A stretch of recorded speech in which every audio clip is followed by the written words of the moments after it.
Hello, this is Fred at the Gate with today's devotional. I'm back from my pilgrimage to Israel, and it was an incredible opportunity. Yesterday was Good Friday, and the day that we remember Jesus' crucifixion, and then tomorrow is Easter. So, representing Resurrection Sunday, as it were. My brothers and sisters, I want us, as you read the 52nd chapter of the book of Isaiah at the 13th verse through the 53rd chapter and the 5th verse, I want you to please consider the cost.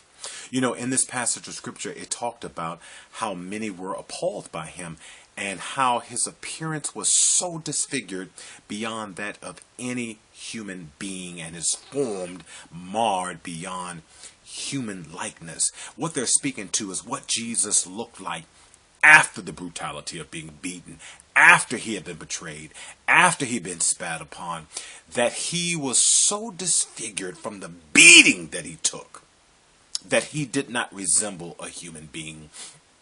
And it talked about how he had no beauty or majesty that attracted us to him, and nothing in his appearance that we should desire him. But again, being faithful to do what God has called him to do, that he was despised and rejected by mankind, and a man of suffering and familiar with pain. But surely the scripture says he took up our pain and bore our suffering, yet we considered him being punished by God and stricken by him and afflicted.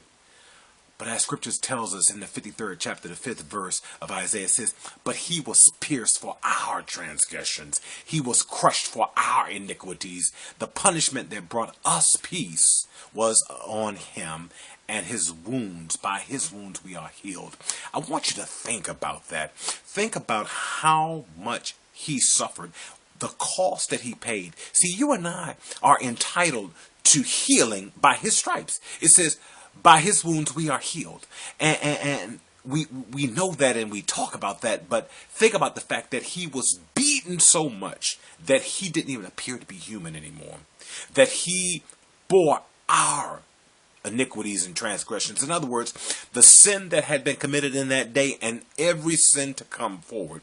So as you live and as you do things that are not pleasing to God, as you do things where you intentionally operate in sin, please consider the cost. Consider what Jesus endured. Consider what he took my place. He took your place for the transgressions and the iniquities of us all. He was crushed. He was bruised, that you and I might have peace, and that by his wounds we can have healing. My brothers and sisters, as you prepare to celebrate tomorrow, Easter Sunday, resurrection of Jesus Christ, please consider the cost.